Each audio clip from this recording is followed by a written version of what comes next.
பார்வதி, விஷ்ணு, லக்ஷ்மி, பிரம்மா, சரஸ்வதி, நாரதர் மும்மூர்த்திகளும் பெரும் தேவிகளும் அமர்ந்திருக்கிறார்கள். நாரதர் வருகிறார். நாராயண நாராயண. ஆஹா, என்ன ஒரு திருக்காட்சி! மும்மூர்த்திகளும் 3 தேவியரும் ஒன்றாகத்தான் இருக்கிறார்கள். நான் நாடி வந்த வேலை வெகு சுலபமாக முடிந்துவிடும். மகேஸ்வரா, நாராயணா, பிரம்மதேவரே, அடியின் சிரம் தாழ்ந்த வணக்கங்கள். என்ன நாரதா, நாங்கள் இருப்பதே உனக்கு தெரியவில்லையா? அட, தேவியர் 3 இங்குதான் இருக்கிறீர்களா?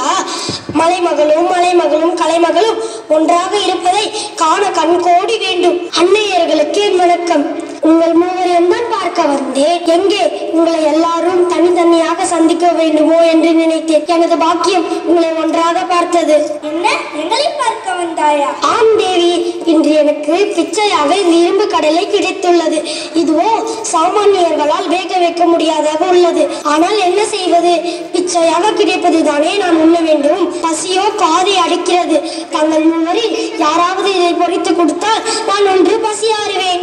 என்ன நாரதா, எங்களை கேலி செய்கிறாயா?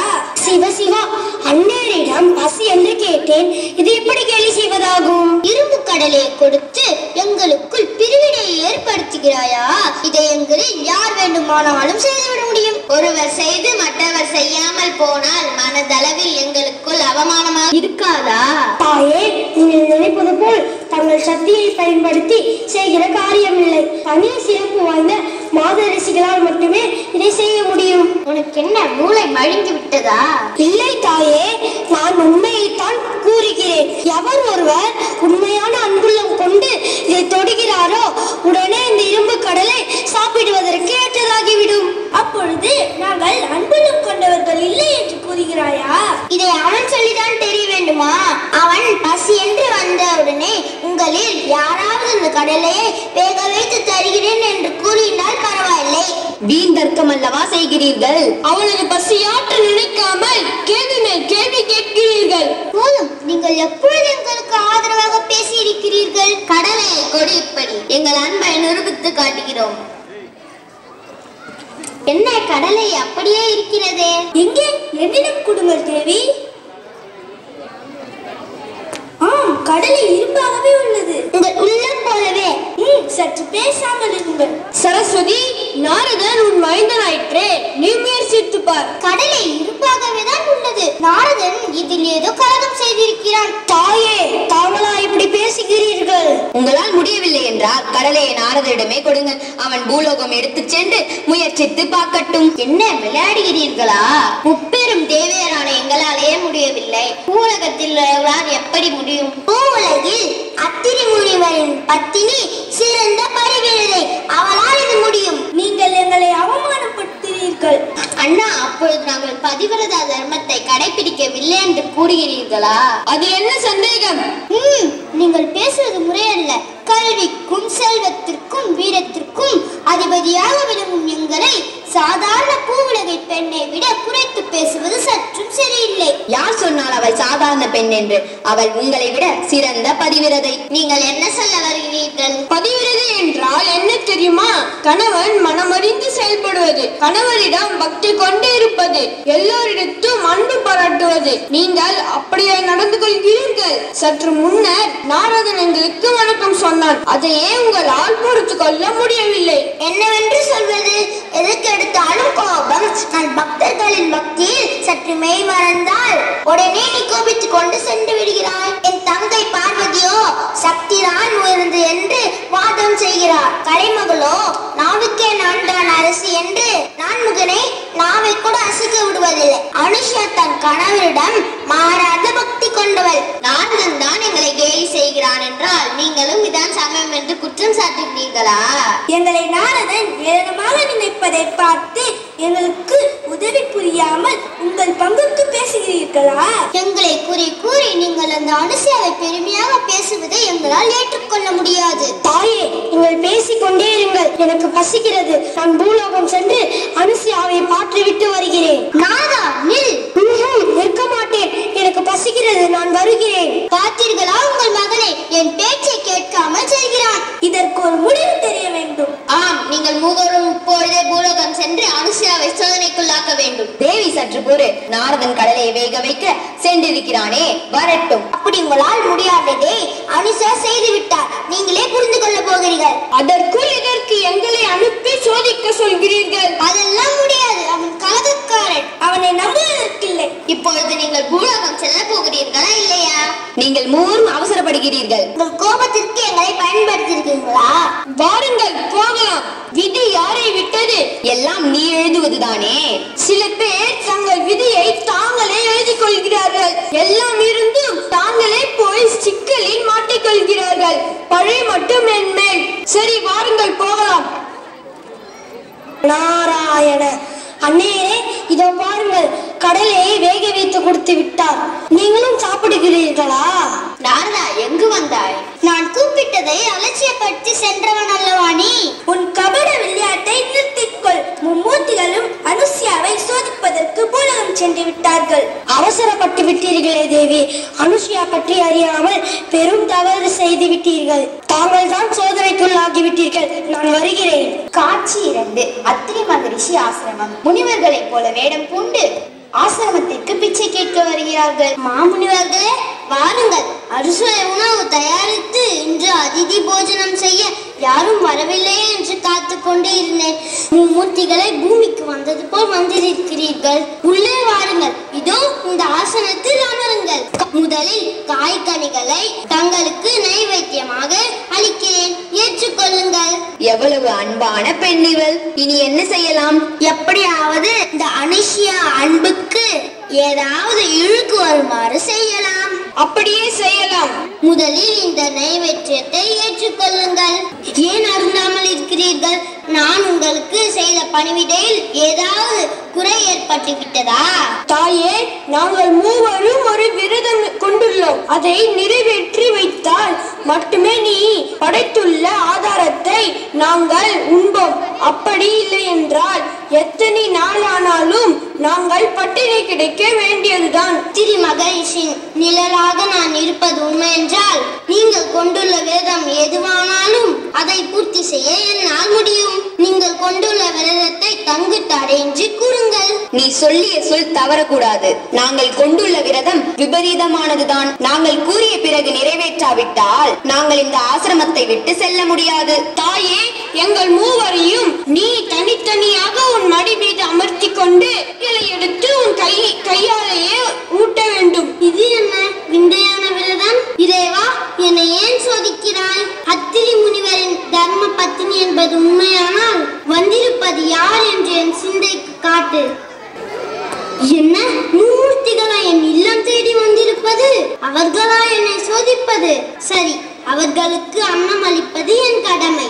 மாமுனிவர்களே, நீங்கள் கூறியபடியே நான் செய்கிறேன். எதையும் முறையாக செய்ய வேண்டும் அல்லவா? எனவே நீங்கள் மூவரும் மந்தாகினி நதியில் நீராடி இந்த திலகத்தை நெற்றியில் இட்டுக்கொண்டு வந்து அமருங்கள். நீங்கள் விரும்பியபடியே நான் உணவு அளிக்கிறேன். நாங்கள் சென்று நீராடி விட்டு வருகிறோம். நான் அன்புடையவளாக இருப்பது உண்மை என்றால் கனவிலோ நினைவிலோ மனதிலோ சொல்லாலோ செயலாலோ என் கணவரை தவிர வேறு எண்ணங்களை நான் எண்ணியதே இல்லை என்பது உண்மையானால் இந்த மூர்த்திகளும் நெற்றியில் திலகம் அடிந்தவுடன் பச்சிலம் பாலகர்களாக மாறிவிடுவார்கள். பிறகு நான் அவர்களுக்கு உணவு ஊட்டுவதில் எந்த பங்கமும் ஏற்பட்டு விடாது. அனுஷியா, அனுஷியா, இதோ வந்துவிட்டேன் சுவாமி, என்னை ஆசீர்வதியுங்கள். அனுஷியா, யார் இந்த பாலர்கள்? இவர்கள் எப்படி இங்க வந்தனர்? இவருடைய தாய் தந்தையார் யார்? இவர்களுக்கு பிறப்பும் இறப்பும் இல்லை. முழு முதல் பொருளாகிய மும்மூர்த்திகள் சிவா, விஷ்ணு, பிரம்மதேவர். இவர்கள் நமக்கு மகன்களாகி என் கையால் அமுது உண்ண விரும்பினார்கள். நான் தங்களை நினைத்து தங்களின் தவ வலிமையால் இவர்களை நம் பாலகர்களாகி விட்டேன். நீங்களும் இவர்களோடு கொஞ்சி விளையாடுங்கள். காட்சி 3. கதை மாந்தர்கள். மலைமகள், அலைமகள், கலைமகள், நாரதர். நாராயண நாராயண. தேவியர் மூவரும் யாரையோ தேடுவது போல் தெரிகிறது. செய்வதெல்லாம் செய்துவிட்டு ஒன்றும் தெரியாது போல் பேசுகிறாயா? நாரதா, நீ என்ன செய்தாலும் நன்மைக்குதான் செய்வேன். அதை புரிந்து கொள்ளாமல் இவர்கள் உன் மீது கோபமாக இருக்கிறார்கள். உங்களுக்கு தான் தாயே என்னையுமே புரியும். என்ன இருந்தாலும் என் அன்னை அல்லவா? ஆமாம் நாரதா, ஆமாம். திரிகால ஞானியான உன்னை கேட்பதை விட்டுவிட்டு நாங்கள் மூவரும் எங்கெங்கோ தேடுகிறோமே. யாரை தேடுகிறீர்கள்? மூர்த்திகளை தான். நாராயண நாராயண. மனுஷிய ஆசிரமத்திற்கு சென்றவர்கள் திரும்பவே இல்லை. அடடா, உங்களுக்கு விஷயமே தெரியாதா? மூர்த்திகள் இப்போதுதானே பாலகர்களாக மாறி இருக்கிறார்கள். இனிமேல் தான் அவர்கள் வளர்ந்து வாலிபம் அடைந்து உங்களை தேடி வந்து திருமணம் செய்து கொள்ள வேண்டும். இது எல்லாம் முன்னால் வந்த வினை. மிகவும் நன்றாக இருக்குது தேவி. நானா உங்கள் கணவரிடம் சண்டை போட சொன்னேன்? நானா அவர்களை பூலோகம் அனுப்ப சொன்னேன்? செய்வதெல்லாம் நீங்கள் செய்துவிட்டு பழைய என் மீது போடுகிறீர்களா? சற்று அமைதியாக இருங்கள் தேவி. மும்மூர்த்திகள் அவசரப்பட்டு ஏதோ வம்பில் மாட்டிக்கொண்டார்கள் போல் தெரிகிறது. இதற்கு நாம் தான் ஏதாவது செய்ய வேண்டும். புறப்படுங்கள் அத்ரி மகரிஷியின் ஆசிரமத்திற்கு. மூவரும் பூலோகம் வருகின்றனர். அங்கே அனுஷியா குழந்தைகளை தூங்க வைத்துக் கொண்டிருப்பதை பார்க்கிறார்கள்.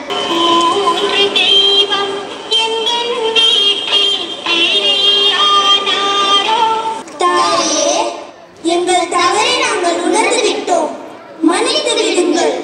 எங்கள் கணவர்களை மீண்டும் அவர்கள் உருவத்தில் மாற்றி எங்களுடன் அனுப்பி வையுங்கள். முப்பெரும் தேவியரே, உங்களை வணங்குகின்றேன். நீங்கள் தவறு செய்ததாக நான் குறை கூறவில்லை. உங்கள் மனவேதனையை நான் அறிவேன். இருந்தாலும் ஒரு சில வார்த்தைகள் உங்களிடம் சொல்ல விரும்புகிறேன். மங்கை ஒருத்தி கரணம் கொண்டும் மற்றொரு மங்கையருக்கு துன்பம் ஏற்படுத்த கூடாது. பிறருக்கு துன்பம் தருபவர்கள் தங்களிடம் உள்ள சிறப்பியல்புகளை எல்லாம் இழந்து தாங்களே துன்பத்துக்கு ஆளாவார்கள். பொறாமை என்னும் தீவினையின் பயனை நீங்கள் அனுபவித்து விட்டீர்கள். உடகர் விற்று அகன்ற போதே நீங்கள் மீண்டும் லோகமாதாவாக நிற்கிறீர்கள். அனுஷியா அத்ரி முனிவர் கம்பனத்தில் உள்ள நீரை எடுத்து பாலர்கள் மேல் தெளிக்க அவர்கள் மூர்த்திகளாக மாறிவிடுகின்றனர்.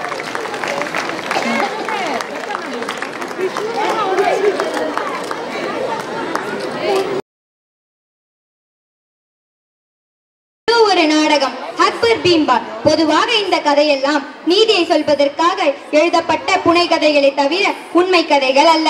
அந்த கதைகளோடு சிறுகதையை சேர்த்து உங்கள் அனைவரையும் சிரிக்கவும் சிந்திக்கவும் தங்கள் அபார நடிப்பை காட்ட வருபவர்கள் ஸ்ரீராம், லோஹரி, கௌதம், பரத், சுஜித், ஜிபி சந்தோஷ், நிதிஷ், பத்மேஷ். ராஜ்யத்தின் மாமன்னர் அக்பர் மகாராஜா பராக் பராக் பராக். அவையோர்களே, என் சம்பந்தப்பட்ட வழக்கு ஒன்றை உங்கள் முன் வைக்கிறேன். சரியான தீர்ப்பு கூறுங்கள்.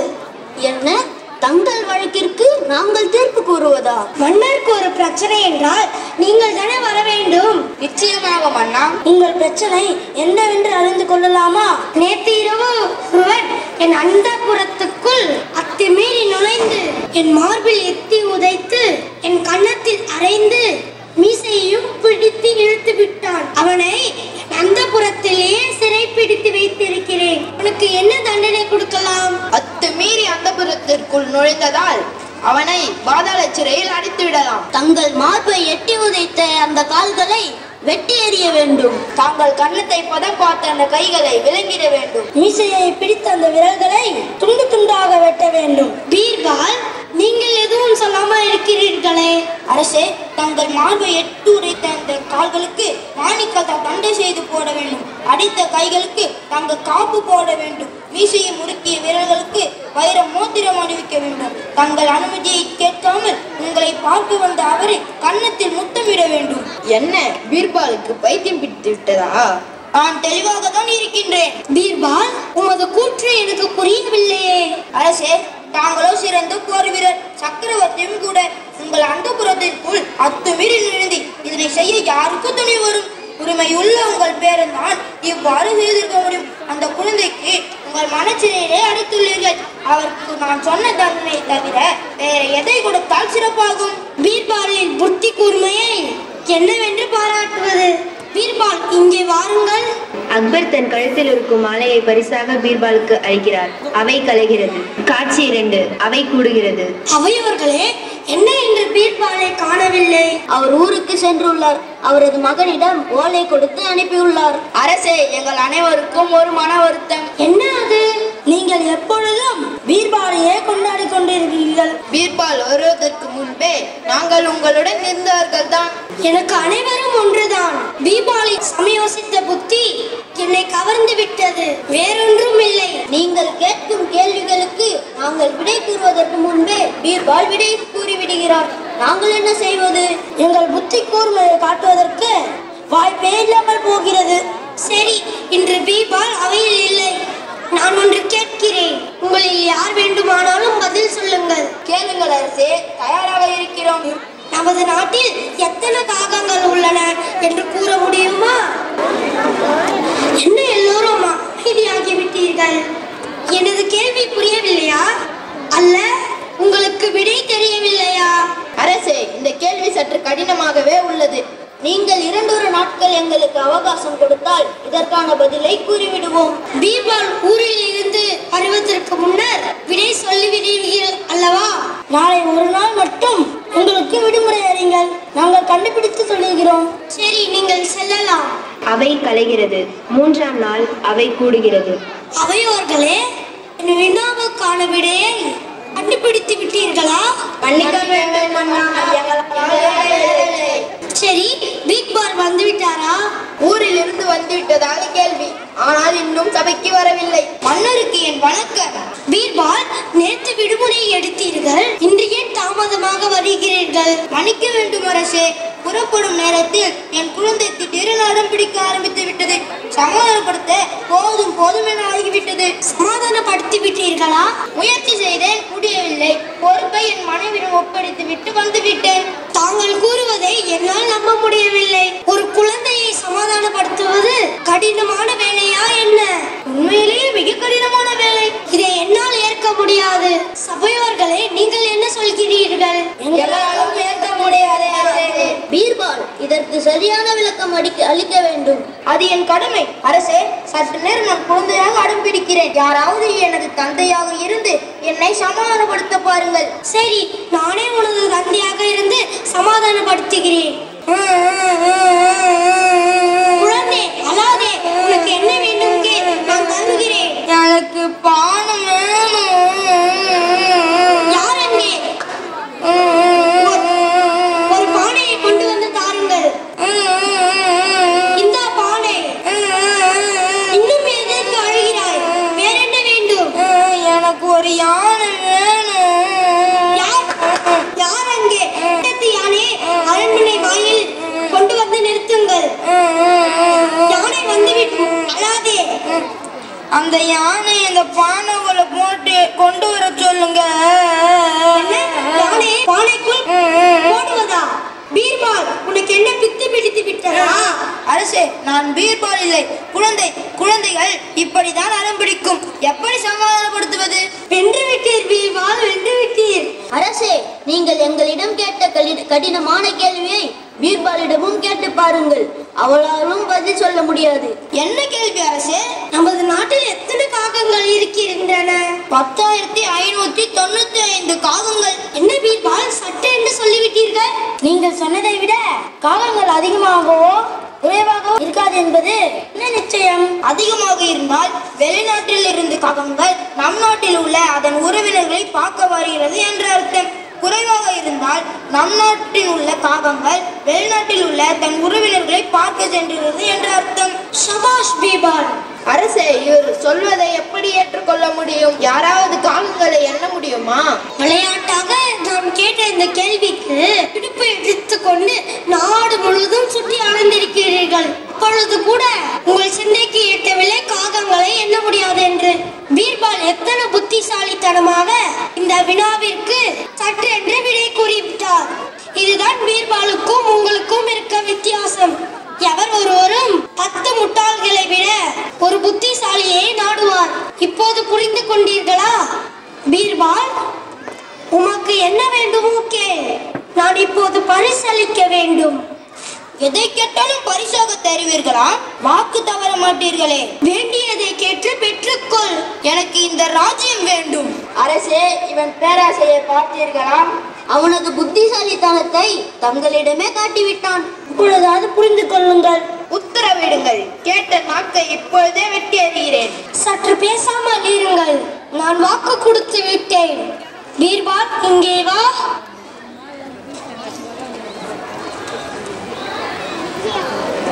முகலாய பேரரசின் புதிய மன்னர் பீர்பால். பராக் பராக் பராக். அவை கலைகிறது. சிறிது நாட்களுக்கு பின்னர் முகலாய அரசின் புதிய மன்னர் பீர்பால். சபையோர்களே, நீங்கள் அனைவரும் நம் நாட்டை சுற்றியுள்ள சிற்றூருக்கு சென்று ஒரு மாதம் அங்கேயே தங்கி நிலைமைகளை ஆராய்ந்து வாருங்கள். அரசே, பார்த்தீர்களா இவரது புத்திசாலித்தனத்தை? ஒரு சிற்றூரை ஆராய ஒரு மாதம் தேவையா? இப்போது அரசர் அவர், நான் இல்லை. என்ன, என் ஆணையை ஏற்க மறுக்கிறீர்கள்? அல்ல போகிறீர்களா இல்லையா? ஒரு மாதத்திற்கு பிறகு அரச சபைக்கு பீர்பால் வருகை. முகலாய பேரரசின் மன்னர் அக்பர் பீர்பால் சக்கரவர்த்தி. பரத் பரத் பரத். என்ன இது? நான் உங்களை உட்கார சொல்லவில்லை. அதற்குள் என் அனுமதியின்றி ஏன் அமர்ந்தீர்கள்? மன்னர் சொன்னார், மரியாதை தர வேண்டியதுதான். அமருங்கள் முன்னாள் மன்னவா. பரவாயில்லை மன்னா, அக்பர் என்றே கூறுங்கள். அப்படியா? மிக்க நன்றி. இதுவரை எனது ஆட்சியில் என்ன மயில் தொகை மட்டுமே உள்ளது. மாதர்களை காணவில்லை. எங்கே பணிப்பெண்களை காணவில்லை. மன்னிக்க வேண்டும் மகாராஜா, ஏழை வம்சத்தையே ஒழிக்க வேண்டும் என்பதற்காக எல்லா ஏழைகளுக்கும் 10,000 பொற்காசுகள் அளிக்க கூறி தாங்கள் தான் உத்தரவிட்டீர்கள். எனவே பணிப்பெண் உட்பட அரண்மனையில் உள்ள எல்லா ஊழியர்களும் பணக்காரர்களா ஆகிவிட்டதால் தங்கள் வேலையை ராஜினாமா செய்துவிட்டு வீட்டில் நிம்மதியாக ஓய்வெடுத்துக் கொண்டிருக்கிறார்கள். ஏழை என்ற ஜாதியை ஒழிக்க வேண்டும் என்று நினைத்தால் சோம்பேறி என்ற புதிய ஜாதி உருவாகிவிட்டது. அது மட்டுமல்ல மகாராஜா, தற்போது நமது நாட்டு கஜானாவின் நிலைமை மிகவும் கவலைக்கிடமாக உள்ளது. என்ன, கஜானாவின் நிலைமை கவலைக்கிடமாக உள்ளதா? நமக்கு தான் நிறைய சிற்றரசு நாடுகள் உள்ளதே. அனைத்துக்கும் உடனடியாக ஓலை அனுப்பி கப்பம் கட்ட சொல்ல வேண்டியதானே? இது கூடவா தெரியாது? மீண்டும் மன்னிக்க வேண்டும் மகாராஜா, அடிமை வம்சத்தையே ஒழிக்க வேண்டும் என்பதற்காக நமது சிற்றரசு நாடு அனைத்திற்கும் நீங்கள் சுதந்திரம் கொடுத்து விட்டீர்கள். இனிமேல் யாரும் கப்பம் கட்ட மாட்டார்கள். சுதந்திரம் கொடுத்தால் என்ன? சுதந்திரத்தோடு சந்தோஷமாக கப்பம் கட்ட வேண்டியதுதானே? நமது சிற்றரசர்கள் சுதந்திரம் பெற்ற பிறகும் கப்பம் கட்டுவதை இலச்சைவாய்த்தனம் என்று கூறுகிறார்கள். எது இழிச்சவாய்த்தனம்? அவர்களுடைய அடிமை வம்சத்தையே ஒழிக்க வேண்டும் என்பதற்காக நான் அவர்களுக்கு சுதந்திரம் கொடுத்தேனே, அது இழிச்சவாய்த்தனமா? இது ராஜ துரோகம். இதை என்னால் மன்னிக்க முடியாது. நீர் ஒன்று செய்யும். உடனடியாக நம் படைகளை திரட்டி சென்று கொடுத்த சுதந்திரத்தை திருப்பி பிடுங்கி வாருங்கள். மீண்டும் மீண்டும் மன்னிக்க வேண்டும் மகாராஜா. எப்பொழுதாவது ஒரு முறைதான் போர் வருகிறது. அதற்கு தினமும் எதற்கு பயிற்சி என்று கூறி எல்லா படை வீரர்களுக்கும் ஓய்வு கொடுத்து விட்டீர்கள். எனவே எல்லா படை வீரர்களும் அயல் நாட்டுக்கு உல்லாச பயணம் சென்று விட்டீர்கள். ஒரே ஒரு போர் வீரர் கூடவா இல்லை? அதோ முரசு இருக்கிறது. யாரோ ஒருவர் உள்ளார். மீண்டும் மீண்டும் மீண்டும் மன்னித்து விட்டேன். விஷயத்தை கூறுங்கள். அது நம் நாட்டு முரசு அல்ல, எதிரி நாட்டு போர் முரசு. என்ன விளையாடுகிறீர்களா? எதிரி நாட்டு போர் முரசு நம் நாட்டு நிமித்தா? சிரிக்காதீர். அயல் நாட்டு மன்னன் நம் நாட்டை முற்றுகையிட்டு உள்ளான். என்னை முற்றுகையிட்டு விட்டாரா? ஆமண்ணா, கடைசியாக வந்த தகவல். இன்னும் சற்று நேரத்தில் அயல் நாட்டு மன்னன் தங்களை கைது செய்ய போகிறார். மங்கோலிய நாட்டு மன்னர் பராக் பராக் பராக். பாருங்கள் மன்னரே, இவர்தான் இந்த நாட்டின் மாமன்னன். இதை நான் சொல்ல மாட்டேனா? நீர் என்ன அறிமுகம்? அப்படி இல்லை, தவறுதலால வேறு யாரையாவது கைது செய்ய கூடாது அல்லவா? உயர்ந்த எண்ணம். தங்கள் வருகையை பார்த்தால் என்னுடன் என்னுடைய பராக்கிரமத்தை பற்றி கேள்விப்பட்டு என்னுடன் ஒரு சமாதான உடன்படிக்கைக்கு வந்தது போல் தெரிகிறது.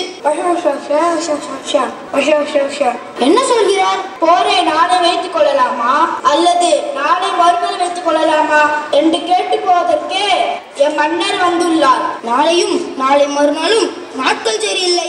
மன்னா, என்ன போய் என்று சொல்ல போகிறீர்கள்? அதில் உமக்கு ஒரு சந்தோஷம். அப்படியா?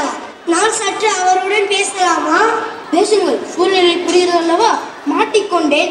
இந்த மாதிரி சூழ்நிலையில் நீங்கள் தானே பேச வேண்டும். போய் பேசுங்கள். மன்னரே, எங்களது மன்னர் தங்களுடன் போர் புரிய இந்த நிமிடம் கூட சித்தமாகத்தான் உள்ளார். ஆனால் அதில் ஒரு சின்ன பிரச்சனை.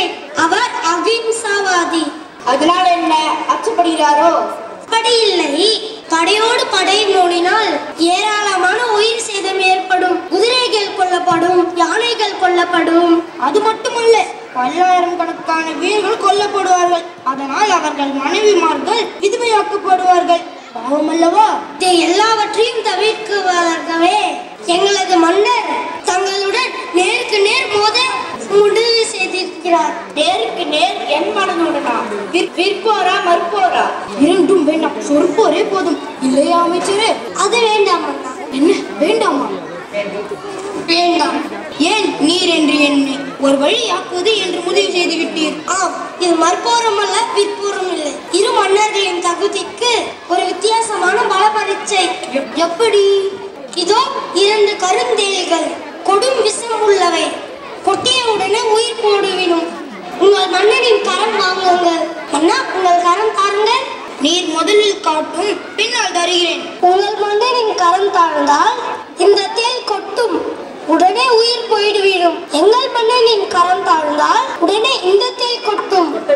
கொட்ட வேண்டிய அவசியமே இல்லை. அவர் கரம் தாழ்ந்த உடனே உயிர் போய்விடும். இதை வைத்து 2 பேரோட வெற்றி தோல்வியை முடிவு செய்து விடலாம். என்ன மன்னா?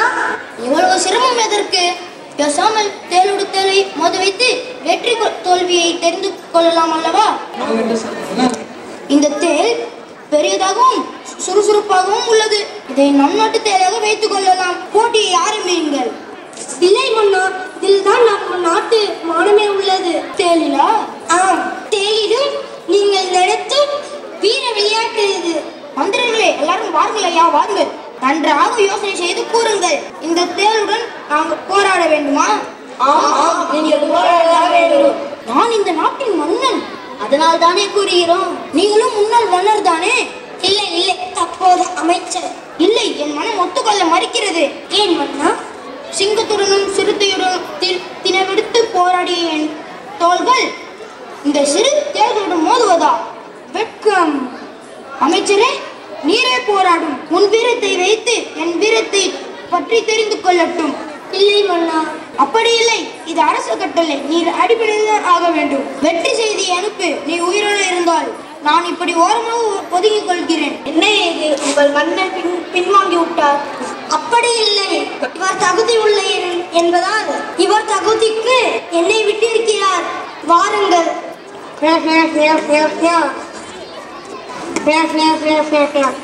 என்ன சொல்கிறார்? இல்லை, மன்னர் என்றால் சற்று தாக்கு பிடிப்பாராம். நீர் 10 எட்டுவதற்குள் முடிந்து விடுவீர்கள் என்று கூறுகிறார். அப்படியா? அரண்மனை வைத்தியரை தயாராக இருக்க சொல்லுங்கள். ஆரம்பிக்கலாமா?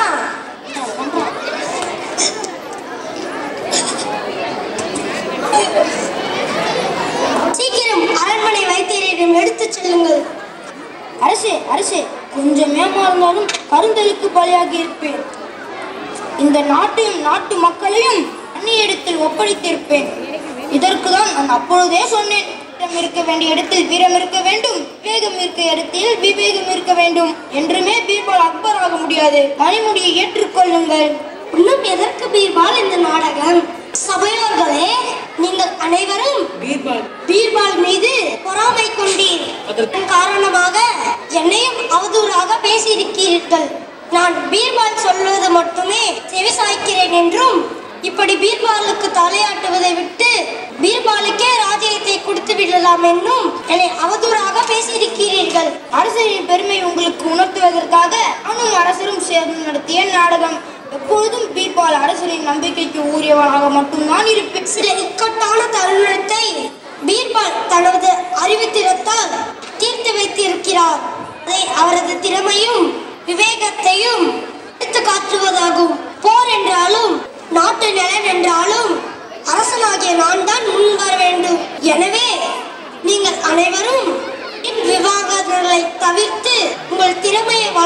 கொள்ள பாருங்கள்.